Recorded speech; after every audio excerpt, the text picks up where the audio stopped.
Mesdames et messieurs, le temps monte entre l'Ukraine et la Fédération de Russie. Ah oui, l'administration de Kiev, dépassée et désemparée, affaiblie militairement, économiquement face à la puissance et à l'administration russe, Zelensky ne sait plus à quel sens vouer, lui et ses alliés. Alors aujourd'hui, ils viennent de faire une grosse demande à Vladimir Poutine ou contre Vladimir Poutine, contre les exigences de Vladimir Poutine. On se pose bien des questions. À quoi est-ce qu'ils sont en train de jouer ou bien qu'est-ce qu'ils sont en train de manigancer? Ah oui, c'est ce que moi je me pose comme question. Et par rapport à cette demande, ça nous montre à suffisance que ce qu'ils ont mis contre la Fédération de Russie, contre Vladimir Poutine, a été voué à l'échec. Oui, ça a été l'échec très puissant pour eux. On a vu, ils ont mis des embargos sur la Russie, ils ont mis des sanctions, ils ont mis même les mandats d'arrêt à Vladimir Poutine et à certains membres de son administration. Mais tout cela est allé complètement dans l'eau, a été voué à l'échec. Aujourd'hui, les Ukrainiens, plus précisément, c'est qu'il a le président du Parlement ukrainien. Le président du Parlement ukrainien a fait une grosse demande contre le désir de M. Poutine. Mais la demande en question, vous-même, vous serez dépassé. Ah oui, ça montre qu'ils ont tout essayé, ils ont tout beau fait. Rien n'a marché. Aujourd'hui, ils demandent à ce que Vladimir Poutine paye toutes les factures de ce qu'il a commis sur le territoire ukrainien. On va aller en profondeur, parce que ce n'est pas tout. Mais ils demandent d'abord que Poutine paye toutes les factures des différents dégâts qu'il a commis de la frontière entre la Russie et l'Ukraine jusqu'à la frontière du Nord. On ne sait pas. Même le plus grand criminel au monde ne peut pas réaliser ce genre de facture. Je dis bien, le plus grand criminel au monde ne peut pas réaliser ce genre de facture que les Ukrainiens et leurs alliés de l'Europe exigent et demandent à Vladimir Poutine.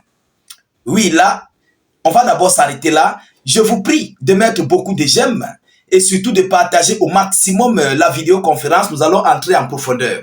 Mesdames, Mesdemoiselles et Messieurs, abonnez-vous ceux-là qui ne sont pas encore abonnés à nos multiples canaux de réalisation. N'hésitez pas, s'il vous plaît, de mettre suffisamment d'avis en commentaire. Même Sounaïr a écrit, mettez salut état d'urgence en commentaire. Dites-moi ce que vous en pensez dans les commentaires. Alors, selon les informations, Vladimir Poutine doit payer pour la guerre et non le contribuable occidental, selon le président du Parlement ukrainien. Donc, il dit que c'est Poutine qui doit payer les factures de cette guerre.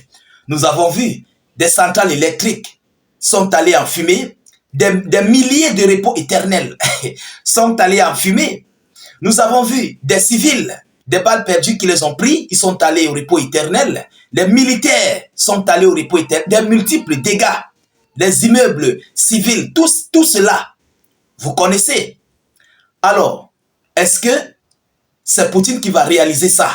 Grosse question.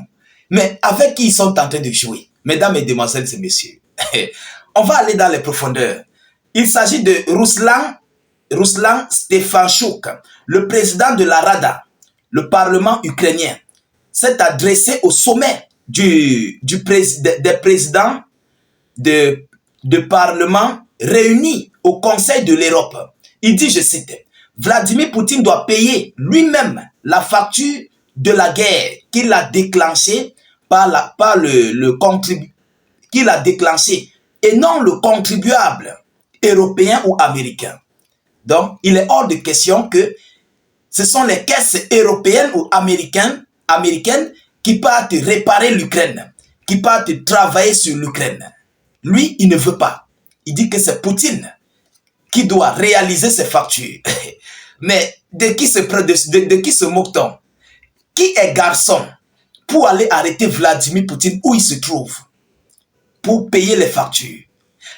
D'ailleurs, la preuve est que le mandat d'arrêt jusqu'aujourd'hui, on va aller à 3 ans, ils n'ont jamais pu arrêter Vladimir Poutine. Affaiblir économiquement la Russie, ils ne peuvent pas. Donc, ils ne savent plus quoi faire.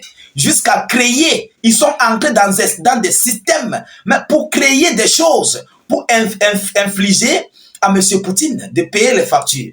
Mesdames et messieurs, permettez-moi d'aller en profondeur. Alors, le Conseil de l'Europe vigie de la démocratie et des droits humains sur le continent rassemble 46 pays depuis l'exclusion de la Russie à la suite de l'invasion de l'Ukraine en février 2022. L'organisation a mis en place un registre des dommages destiné à présenter un jour une facture à Moscou. Dans son discours, M. Stefanchuk a aussi appelé la communauté internationale à avancer vers la mise en place d'un tribunal spécial pour juger les responsables du conflit. Vous comprenez ça? Pour juger les responsables du conflit. Alors, en d'autres termes, cela veut dire quoi? Ces gens ne veulent pas la paix. Ils ne veulent pas la paix et ils continuent à vouloir infliger à M. Vladimir Poutine des condamnations. Ils cherchent tous les voies et moyens. Mais la Russie a frappé sur l'Ukraine. L'Ukraine a frappé sur la Russie. Ça, vous ne parlez pas. Lorsqu'il y a la guerre, ce sont les dégâts collatéraux. Ce sont les dégâts collatéraux d'un conflit. On gâte et après on arrange. Lorsqu'on va sur une table de négociation, c'est pour arranger toutes ces erreurs. Toutes ces erreurs.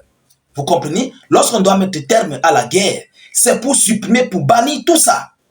Soit on va s'arranger, s'il y aura des concessions, ça maintenant, ça dépend de l'entente entre les deux parties.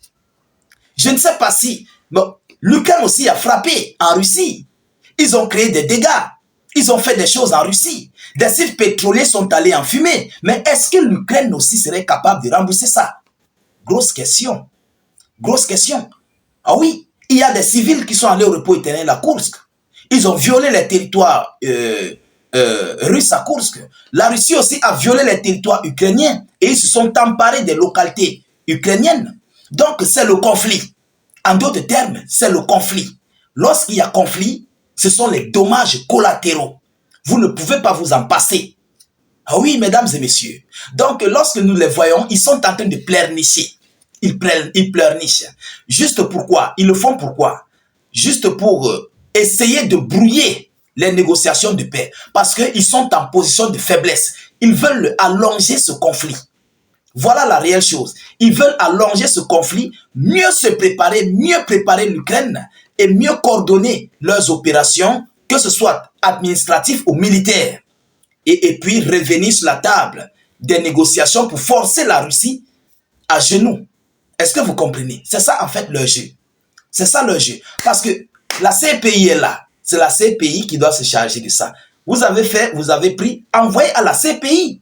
C'est la CPI qui doit coordonner ça. Ce n'est pas vous. Hein? Il dit même le plus grand criminel au monde ne peut pas régler ses factures. Le plus grand criminel au monde, je ne sais pas qui c'est. Il ne peut pas régler ses factures. Même Volodymyr Zelensky ne peut pas régler les factures qu'il a émises sur la Fédération de Russie.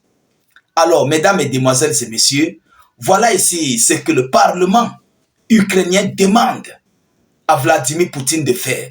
Je ne sais pas comment vous trouvez ça, je ne sais pas vos points de vue, vos analyses, mais cette situation m'a dépassé. Moi, je suis dépassé. Donc, pour moi, je vois que c'est un échec. C'est un échec cuisant parce que depuis qu'ils ont fait les mains et pieds pour affaiblir la Russie, ils n'ont pas pu. Pour arrêter Vladimir Poutine, ils n'ont pas pu. Pour le condamner du côté de la CPI, ils n'ont pas pu. Donc, ils continuent de chercher des stratagèmes. Voilà le stratagème que l'Ukraine a pondu aujourd'hui, mesdames et demoiselles et messieurs. Alors, nous continuons de suivre cette actualité. Nous attendons d'ailleurs la réponse de Vladimir Poutine ou bien de l'administration russe. Et nous allons épiloguer aussi des émissions là-dessus. Continuez de vous abonner au maximum.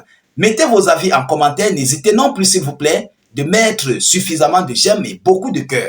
Je vous reviens tout à l'heure pour une prochaine série d'actualités. Soyez encore salués une fois de plus. Ciao, ciao.